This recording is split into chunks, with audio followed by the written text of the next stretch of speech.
Welcome to the Disability and podcast, bringing together thoughtful discussion and debate.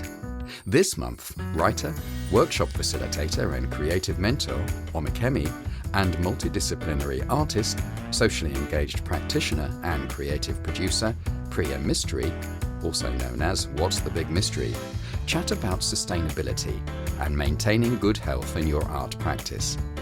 This podcast contains some strong language.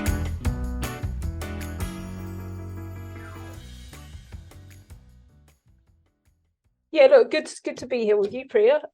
About to have this conversation, which has been set up by Disability Arts Online.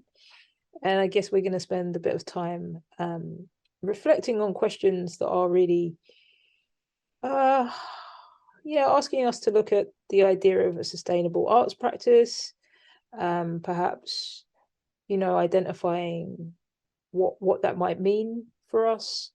And identifying where concepts like care or healing may be relevant to our practices. And, one of the first prompts that came was around sustainable arts practice.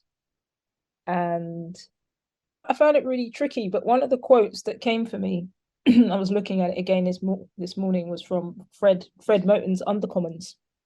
Mm-hmm. And it may seem a bit random, but anyways, the quote is, "The coalition emerges out of your recognition that it's fucked up for you in the same way that we've already recognized that it's fucked up for us.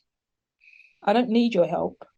I just need you to recognize that the shit is killing you too, however much more softly, you stupid motherfucker, So that's the quote. And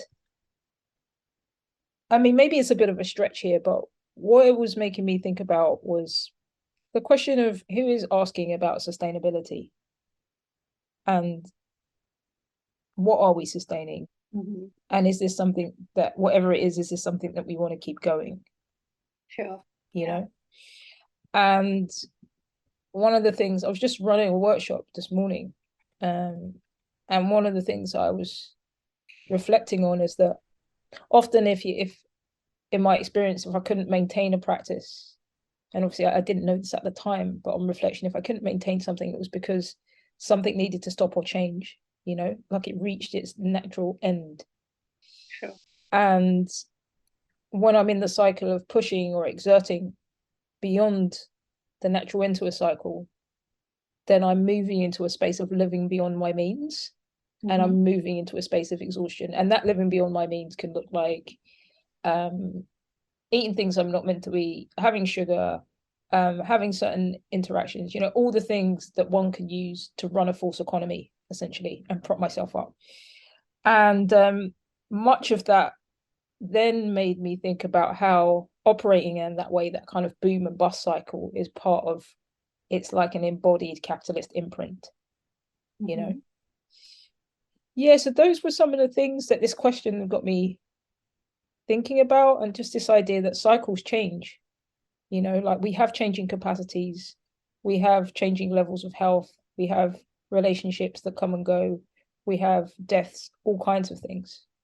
And there's something in this question that kind of it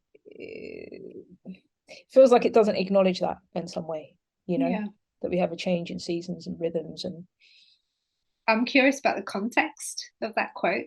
So it's from Fred Moten, the Undercommons, and the context of it is talking about, I guess, like revolutionary action, and how we can come into collaboration with each other, but definitely around being in some way fugitives, right? So Moten has this concept of like really works with this idea of being homelessness or not belonging, or being fugitive, Yeah, I mean, I think there is many things, but I think there is something about accepting things as they are, or rather not accepting things as they are. So there is often a status quo, but the status quo and what that is ever more fractured everywhere. all the time. I'm just going to put that out there. Maybe it is, maybe it isn't, but that's like a thought that I'm having in this moment. And so that just makes me wonder how we're all even coexisting. But then I'm like, well, maybe a fractured kind of multiple ways of being, like that sort of multiplicity is actually a better way, you know, because it's so many more spaces and places. But then it can also be like this fight for resources, I suppose, whether that's like a basic resource or a more privileged resource. I know we're talking sort of like very open-endedly and in a sort of conceptual sense, but to speak to that thing of energy and cycles and things running their course or not, I think that for me has been a big shift in my practice, but also in my life, where I stopped trying to fit in. Essentially, for sure. Essentially, you know, I spend so much of your life trying to find your paths and your places and your acceptance, and actually I think it only really got good when I really said actually no. And there was actually a question in the prompts that Joe sent across this podcast that said that asks, what's the one thing you could put in place to help you in a moment of crisis? And in this moment, my answer to that would be no. No. So I think moment of crisis is often like, you know, having to do something, having to act, having to make a decision, the show must go on, or whatever, or I've got to pull it out of the bag, or I've just got to keep going. And actually to say no is to not resist kind of what's happening. Maybe it's to not resist the so-called crisis. And maybe the crisis is a change, you know. And I think if you're finding yourself constantly in some kind of crisis or some kind of strain, it's a sure indicator that the path that you're choosing or the way that the things that you're trying to fit into, they're not working for you, you know? Yeah, for sure. I mean, I think that what you just touched on there is I guess what I'm expressing is living beyond your means, you know, running the false economy, where it's like constantly in that state all the time. And similarly for me, my own practice, it just came a time where I was like, actually, I can't do this, and this is not within my rhythm, you know, this is not the season that I'm in. I think what I'm interested in terms of what you were saying was what helps you to listen to that, you know, how do you attune to what your rhythm is? Because I've heard that the no is really important and being able to do that, but how do you know when you need to say no? Gosh, I think like annoyance and anger is like a really good indicator. Great. And also I think when I'm experiencing something and I'm like, why is it like this, or this doesn't make any sense, or people often talk about common sense, like people are often annoyed that something is not common sense, and the thing is, it turns out that sense is not common, you know. Like how we make sense of things in the world seems to be quite different. So I'm sort of going, well, how do I make sense of things, and does this work for me? And I guess I'm also really aware that by the point where I came to making choices that work for me, I'd already made a lot of concessional choices, if you like, you know. It's like, okay, well, I've chosen this, let's say, you know, this thing where I want to be creative, but there are other questions. It's like, what kind of life do you want to live?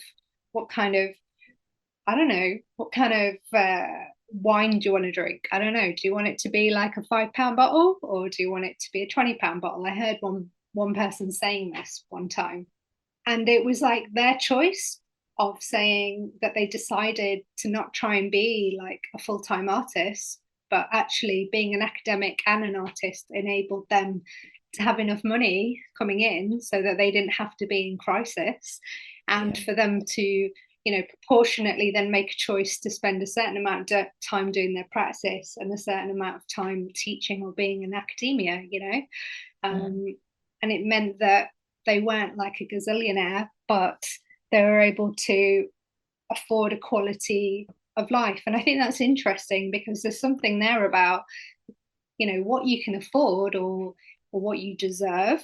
Like, I have a friend who is constantly teaching me that I deserve something more delicious, something more juicy, something slower, something more something that appreciates me more, something more beautiful, something that smells better. I don't know. And it's not always about like the purchase of products, No, totally. But it's about even being able to enjoy or spend time with what you have. And there's something there about things not being enough. There's always not enough money, there's always not enough work, or there's always not enough security, and therefore you're never enough. Certainly in some of the reflections on the other prompts that Joe sent, I really got that sense of the not enough, which I want to come back to. But you said so many things that I want to kind of quickly respond to, and one of them was this, I guess this what I'm going to summarize, because you've put it so well in terms of offering concrete examples of detail, is the change in emphasis from duration to quality. And there's something about, in this question, what does a sustainable arts practice look like to you? There's something very durational about that. And what I hear you talking about, and what has also changed for me, is like the emphasis on quality or qualities that we're trying to cultivate. And I feel that gives it a different orientation. Like, what kind of feeling tone am I wanting to create in my practice? How does my practice feel is very different to, can I sustain something?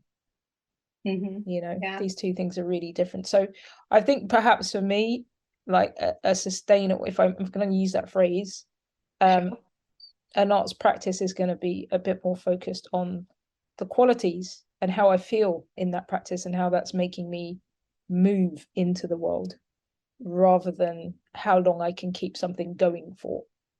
Because this kind of sense of sustaining something, I mean, as I said before, sometimes things just, they've reached their expiration point, things change. And part of what came up for me when I was listening to this, when I was really reflecting on the question, was also about loss, and that we have, living with illness, living with different medical conditions, living with capitalism, which is a disease in itself. Like, we have changing capacities constantly. So there's something within this idea of sustainability that is in denial of that. It speaks so much of age, I guess. As you go through your seasons of life, it's like, what am I in? It's like when you're in your winter, that is like your final years, as it were. And I think this seasonal comparison is super relevant to what we're talking about. In different seasons, as in life, you've got different resources available to you. There's an abundance of something at a certain point, and there's a lack of something at another point, or there's a sort of like storage of resource at other times. So like through the seasons of life, there's kind of like different things you can enjoy and you can endure, but also people just spend more time sleeping as they get older. So you have like fewer hours in the day that you're going to spend doing whatever you're doing, and that's a real thing. That definitely happens with maturing, with a maturation process, which is, I recognize that my energy levels are very different, and that I am much more discerning about how I want to distribute that energy now than I was before. because and I would say, yeah, I'd say damn straight, you know.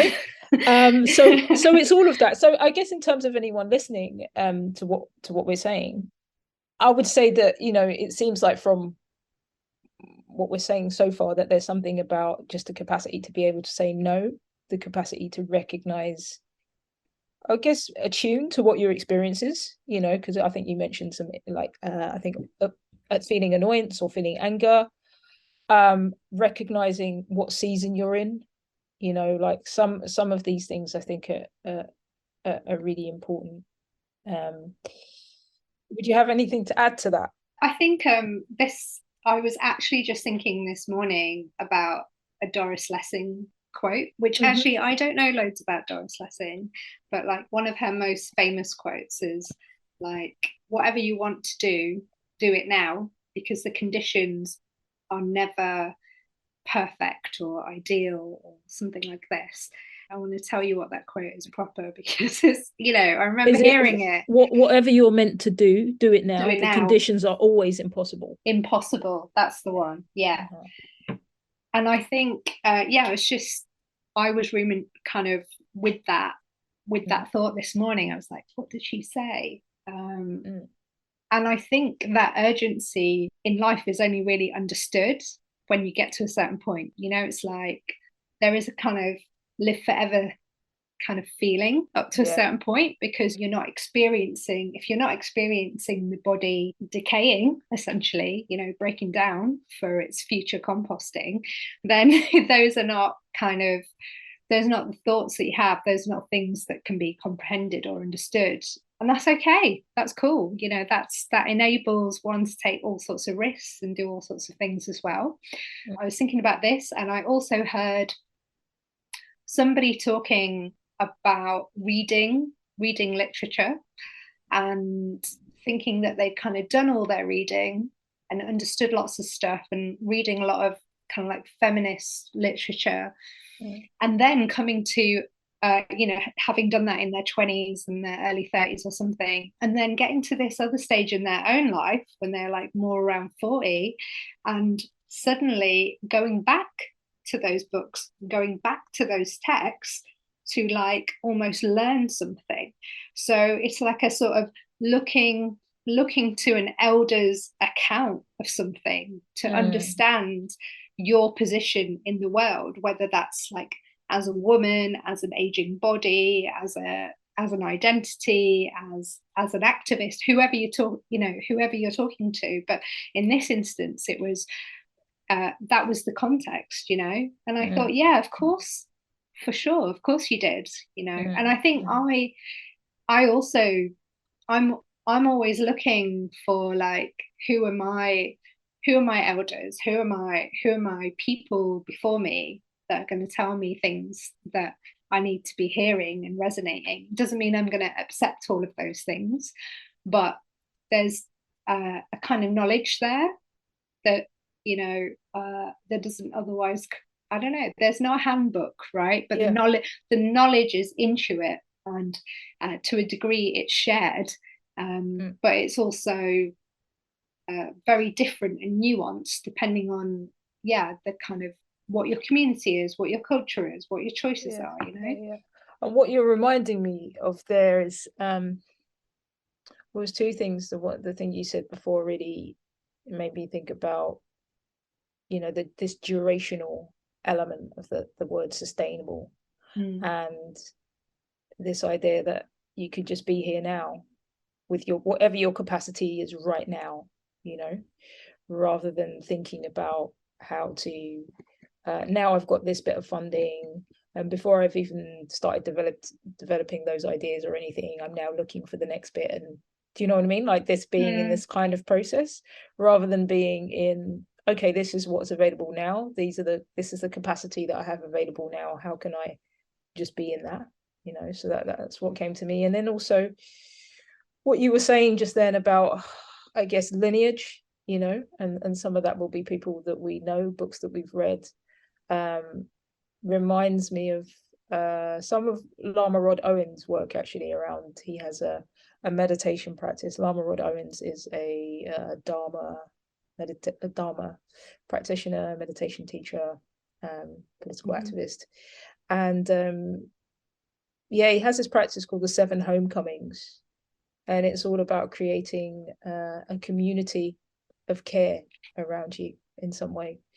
And so when you were speaking about, when you were saying who are my people, you know, who are my elders and so on, I think that this is also an important part of having that practice, whether those elders are, you know, like one of my elders, for example, is the writer Sapphire, and Sapphire and Audre Lorde, there's something about that which Lama Rod speaks about in this homecomings practice, about calling in people from your artistic lineage, you know. So in some contexts, we're not going to have those people live and here with us, but they can exist through books and through music and through paintings and through cooking and all kinds of other things. But these are the things I think that nourish and, if you want, sustain your being in a way, you know, and through and can accompany you. Or the concept that I like to use is this idea of alongsideness. They can be alongside you through these seasons.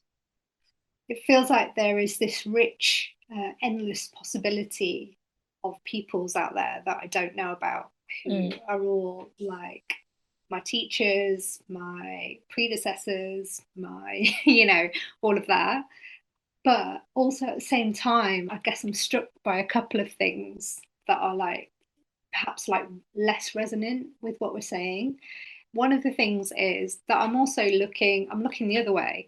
I'm looking at the younger generation as well, who are coming up and being often inspired by them, being this whole other kind of set of agency that's coming through, and permissions and things that they're doing being, you know, incredible and rich and fruity, and just, you know, also things that I guess I would have liked to have had access to. And, you know, that's the thing that's happened over time. So to understand that and to actually see that change is incredible, because often we talk about things getting worse, not getting better.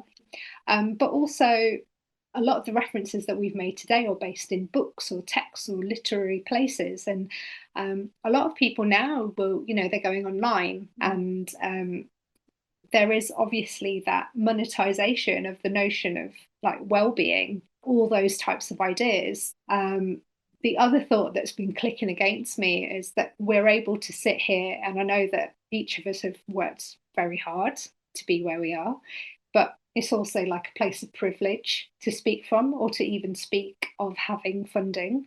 So some people might be listening and going, well, that's great for you that you've got some funding, you know, and there may be other people that have never had funding, or have not been able to articulate those needs, or the system as it is doesn't even like let them in. So I kind of find myself in this slightly perpetual place of like, yes, I've earned where I am, in that I've not earned where I am, I've kind of created where I am. I've worked hard and I've carved and I've decided and made decisions, you know, and yes, I do deserve things. But then I also go, but now I'm in a place of privilege, and what am I doing with that, you know? And is it right to like, I don't know, to almost, is it right to enjoy those fruits, you know, or is it better to be spreading those fruits out, you know? Like so immediately when you said that, just what came for me is a core value of mine is generosity. And I don't ever like to think of myself like I do workshop facilitation and different things, and even just having this conversation with you, as I'm listening to you and as I'm speaking, what I'm thinking about is sharing, essentially. And in response to, sorry, it just came really strongly that what I can do is, for me, is having a commitment to share what I have, you know, to share the resources that I have. And how that sharing looks will be different in different contexts and in different seasons. Yeah. You know, and I think, I mean, I also feel like this speaks a bit to another prompt we were sent about models, individuals, organizations that might work in, and for me that would be more about ones that, you know, work in alternative systems, or have community at the center, or think about resource in different ways. I often choose to I might work with bigger organizations, but I will always be making longer alliances with cooperatives or alternative structures that are not top down, that think about how they distribute resource and power and agency, because those to me are the important things. But in doing that, it's also makes me think about life, because I'm constantly thinking about myself as a human and not only as an artist. So I'm kind of going, what do I need as a human? And I regularly, have spent time I did it kind of annually initially, or maybe every couple of years, going, do I still want to be an artist? Just checking in. It was clearly a very strong, almost like I didn't have a choice. It was just something in who I am, what I feel I need to do in life, with my time, with my body, with places, being in the world. And so I think constantly checking in about being an artist was knowing that that's not an easy path, and there are other ways that I might do things that are important to me that don't involve being an artist. That is also possible. For sure. I think that touches on, some of the stuff that you were mentioning around, I think you used the word age. I'm going to say maturation. You call it what you like. Call it what you like. Call it what you like, Omikemi. But this idea that, like, it's changed for me from being like, I want to be a writer, or being a writer, or being an artist, or whatever it is, whatever the latest label is, to it shifting to that emphasis on quality. And what I notice is that when I am writing, when I have capacity to, and when I am moving and doing all those things, I feel better, and then I'm able to offer out into the world in a way that, I guess can be of use in some way. I have something that I feel that I can share, and I have capacity to do that. And when I'm not doing those things, then I can't. And so it's to agree with you, I guess, that it is for me much more about becoming or being a human being, and what is satisfying and what helps me to show up. I wanted to just come back to two things, which was around, that the whole sustainability thing in it. I've had a long-standing kind of meditation mindfulness practice, and one of the things that stands out to me is the way in which mindfulness is now being used to I guess make things tolerable and bearable, and it's kind of like pushed into organizations and places as some kind of thing to get people to I guess to sedate. Sometimes I experience it that way, right? And my understanding of what that is to increase your capacity for awareness, and to use that awareness to transform conditions, and in this instance to transform our inner conditions and outer conditions. And so the whole sustainable thing, again, this idea of a sustainable practice, it makes me wonder, like, am I trying to sustain something to uphold a status quo? Am I trying to make the status quo tolerable? Right. Yeah. And then the other thing was this, I think I mentioned in the beginning when I was referring to Fred Moten, was about this pattern of exertion and exhaustion that can happen. And we spoke about crisis, but this sense of being in life cycles where you're exerting yourself, which is very different to effort, but where you're overexerting yourself and then exhausted again. And then because you've been exhausted and lost capacity, there's a sense of needing to catch up, and then you go back into exertion again. And I feel like that's a very capitalist imprint. And I feel that it's particularly when you're living with illness, or identifying as disabled, or being Black, or being Asian, or there are so many areas where I feel this when you're on a certain place on the grid, when you hold certain social coordinates, I think it can be easier to get into that exertion or exhaustion cycle, because there is this notion of scarcity that's around too, you know, and this idea that you need to keep chasing things. And then that's where I think it's then important to ask the question, actually, if I'm becoming involved with this organization, or I'm moving into a piece of work, or moving to this collaboration, like, where am I moving into that from? Because I think that really affects how one's practice is as well. And is it coming from scarcity? And I think this thing of scarcity is like a super key to human beings, to any sense of like even industrial revolutions, and what people might term evolutions in, and which then leads to a type of productivity that doesn't make sense, because not everyone can get enough, as it were, and then there are other people sitting with an abundance, and they have some sort of like fear of like sharing that out with people. And I know I'm talking broadly and quite sort of politically, but it also happens on every micro scale, in every community, in every family, or every setup, including in the arts as well.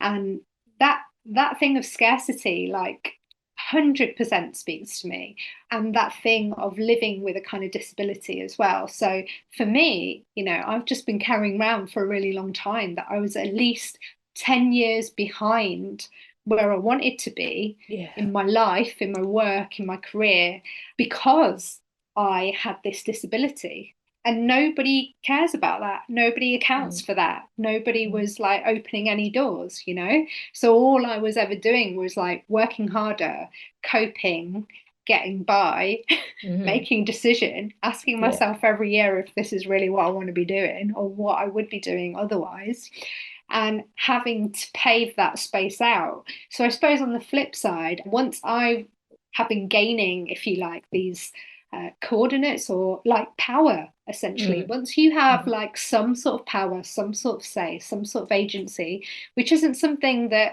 somebody's just given to me because I'm in their fucking good books, it's like I've had to carve that out from a place of, these are my ethics. And it's often people who share that who are then saying, can we enlist your voice and your knowledge into change, essentially? And I'm going, yeah, let's do this together. Let's find that way. Let's look at our resources. Let's do this thing.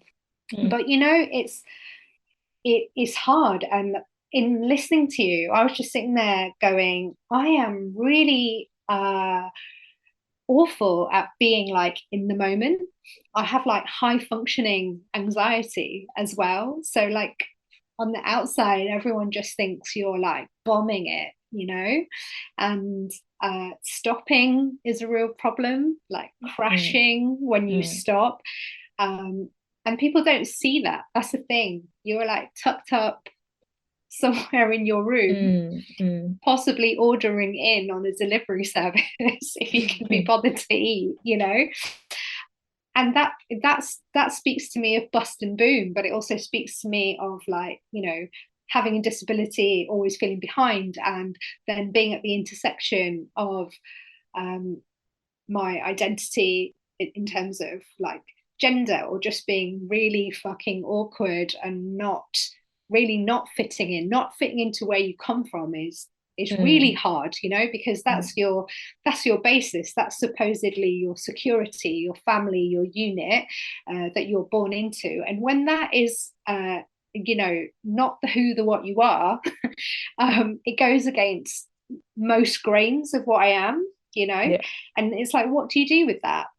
How do you navigate the world when like your foundation is kind of like not only rocky, but I don't fit in, but like most of the things when it comes to like the people who brought you up or your parents, there's this power that they have of like, what they say feels true, even if you're telling them that that's not true. And from this point, you're kind of, you're like in a deficit, and for me, some of that has also been like, when am I going to fit into a family? And I've watched myself through my life trying to go, oh, if I could just do that, I'd fit into a thing. I'd like have a family, or if I could just do that, you know. But then at the same time, putting up borders and boundaries left, right, and center, so that people can't judge me or people can't push me into a particular kind of role, whether it's as an artist or a woman or someone who identifies as disabled, you know, because capacity and capability are two really different things. And you are made to know the cost of everything, and then you're made to know the labor and the time that took, and that labor has been done for you in order for you to have everything that you have. So it's like you're almost in a debt, you know, before you've even started. And that debt is one that from the likes of my background is, you know, you understand very clearly that cashing in that debt is about your duty, or what is referred to as duty or service. So to sort of bring this back to a wider set of circumstances in community or in working in the arts, it's like, if I'm going to do something for others, you know, I've got to understand that I'm doing it out of choice. I'm not being pigeonholed into a position, but I have freedom of movement and agency, that I can become something else. I can enter, I can leave, I can be held, I can be supported. And this is where notions of like the chosen family also come in. And I think in the arts, you can spend so much time being in the arts, and because it's so social as well, people form friendships and workships, you know, so those lines become blurred. But we don't ever talk about the arts when we're thinking about funding, and we go the arts. The word culture is something really, it is like something different. It's like one is culture, and apparently that's life and celebration and something, and the other one is something that's been turned into some kind of industry, you know. Yeah. And I know I'm talking on multiple like planes about Yeah, things. of course you are. Of course you are. At the same time, because that's what you do. Yeah, that is completely what I do, completely what my brain does. Yeah. But I just wanted to come back to this thing of saying that, you know, in not being able to be in the moment and coming from that place of scarcity, like I've always got one eye now, probably for the last 10 years certainly, on what I want my, I don't know, autumn winter to look like. And, you know, part of me is like levitating towards some kind of communal Quaker house type ownership thing, you know, where care is central. But to be in access of those things, you need to have a certain privilege and still have a certain amount of cash. You know, you're touching on this debt. It's a promise, like one day you'll pay it all off, one day, and it will never happen. That's the thing, you know, in this system, it will never happen. But it's part of the thing that potentially keeps us in an exertion, or boom and bust, or whatever we want to call it. And there's a difference between that type of crisis and one that's a kind of and I guess it depends on how you relate to it, but one that's a catalyst for change and for changing your conditions, you know, the ways in which you choose to work. I know that you've mentioned talking about riders before, you know, and I think those are just very concrete examples of a changing condition, and saying, actually, this is what I need in this context. This is how it's going to go. And I think being able to identify these things and then being able to ask for them is really important. And that's part of building, you know, what I've heard you speaking about is building capacity or building agency.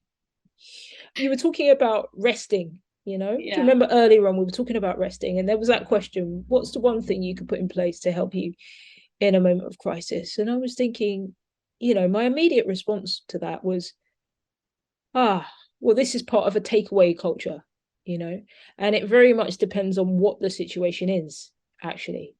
There isn't a one size fits all thing here. And And it also depends on, capacity and capability. Like what I can do, if I had a situation today that I considered to be a crisis, what I could do today is going to look very different to what I could have done 3 months ago. And I think there's some expectation sometimes that we have the answers, the whole thing around being an expert. Yeah. And this is why the sharing for me is so important, because all I can do is to share my experience and what has worked and what hasn't worked. And then I guess on a very simple level, like I would have a set of questions. Often I like having a set of questions that I'm asking myself, and one of them is around scarcity. So a set of questions that act like an inventory in a moment that feels like a crisis. But also, look, how much sleep have you had? How much water have you drank? Yeah. And who are you talking to? And I think this connects in with what you were speaking about earlier with tribe, but also around finding your place within your own tribe that you were born into, right? And I think we can have the voices externally and internally that can exacerbate crisis. Yeah. So for me, it's always like, but who am I talking to about this situation? And when you mentioned, I guess what I'm going to interpret as mentioning community, I also was thinking, because we've spoken a lot about other human beings, but a big part of my community is a network of trees, actually, and a network of water. I think I would really like to do everything slower, take longer, to do less, but for the experience and quality of what I do to be like, really super fulfilling. So it's still got that weight, but it's also not forced. The thing about slowness is that it's viewed as in opposition to productivity. So even if you're going to have slowness or you're going to have time out, everyone's first question is, well, how long is that going to take? Yeah. So look, sorry to cut you there. It's this, I mean, I'm laughing at this, but it's I've recently had a significant loss, like the loss of a parent, and one of the things I constantly experienced was this sense, Priya, of like, well, how long is that going to take? Oh, are you still grieving? Like, how have you not? Oh, come on, it's been 3 weeks. This kind of thing. And in the context of the loss, I can just kind of think, well, look, I live in a culture that doesn't know how to deal with this. But that pressure of like, well, when is, there's a sometimes there's a sense that even the rest time needs to be productive.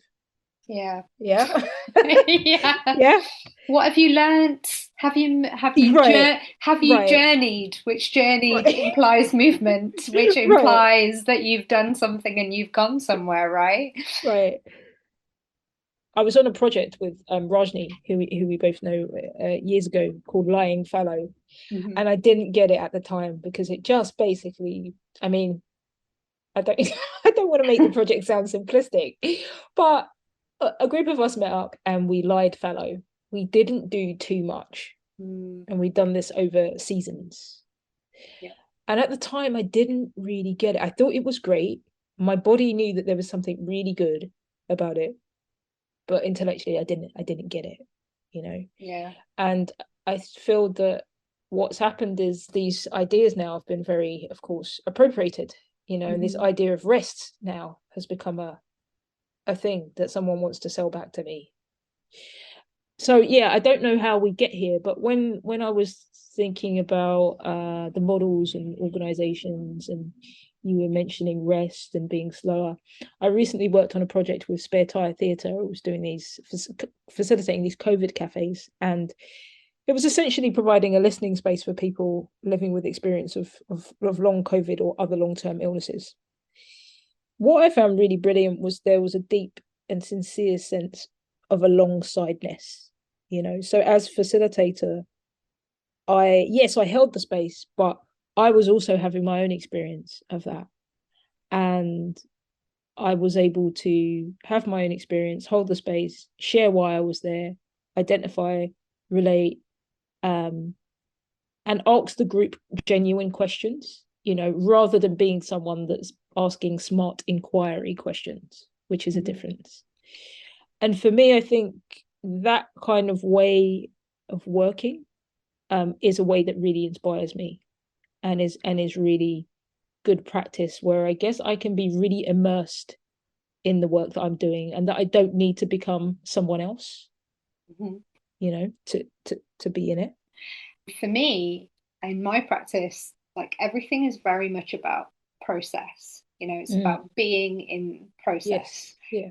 And I really like, it doesn't mean that there's never something that comes out, but the key thing is about being in the process and not being in the outcome. And Totally. I guess that's my way in which me working and me making my choices has led me away from, you know, thinking that I should tour work, you know, I've said that, or thinking that I need to churn everything out as a repetitive thing or model. Being in process is really rich for me, also because my brain is so busy. It kind of gets to do everything. It's more akin to play in that sense, you know, and it's more akin to constant senses of learning or constant trying out, but also trying out different relationships with my body, or different ways of being with my body, or different ways of being with the world around me. And, you know, trying on lots of things, by which I don't mean like characters, but maybe I'm tapping into different bits of my mojo. And instead of going somewhere in my mind, so I've said I have a very busy brain, I actually go from places in my body. Like the things that I do are led by some sort of impulse or something to do with my body. And what I keep hearing in parts of our conversation is something to do with the body and the knowledge in the body, and a learning that is had via the body, whether it's the body moving through time and aging. Not that there isn't an intellectual level, but there's like physical change that takes place. There are like elements impacting on the body, and then that sort of that changes you know, everything in your body, all the entire physical way that you're made up. And then we're talking about like this learning, but this learning from other bodies that have already shifted through space and time, like ahead of us, you know. And then they might have left a memoir, or they might have left a poem, or they might have left some other kind of mark or creative expanse for us to like, you know, meet with or touch with, or whatever it is. And it, you know, it might be food, it might be flavors, it might be or it might be someone's diary, I don't know. For me, I think listening to whatever that thing is that the body is trying to talk to me about, I feel like that's important. I feel like that is a key thing, because you know, the body is finite. It just makes you think about this. Where is experience? Is experience intellectual? Like, is it in the mind? Is it in something clicking and making sense, or moving along, or developing, or changing as an idea, you know, for us as humans? Or is it in the body, or is it, just they're open questions. Yeah, certainly for me, it's what's been key for my life for the last 10 years is having more of a relationship and connection with my body and listening to it. And when I say my body, yes, I mean my physical body, emotional, mental, spiritual, but also my ancestral body, and that being, you know, past and future. And so those practices have really, I say those without labeling them, but I mean, there's so many different somatic practices. I would say that they've had the most influence on my work, on the way that I work, on the way that I move into the idea of work, you know, and on the kind of spaces that I want to produce and do produce. So, I mean, one of the ways that I think about what I'm doing now is relating to it as creating spaces for people to listen to themselves and to each other and to their environment. And for me, I can't imagine how I might do that without connection with my body and my senses. And it's interesting that that orientation towards the body has really changed the kind of work that I do now. You know, before I was very much interested in solely writing poetry. And a lot of my work is that, but it's also a lot of it now is facilitating that kind of space to be able to listen. And I think listening is a key part of a lot of the things that we've shared in this conversation.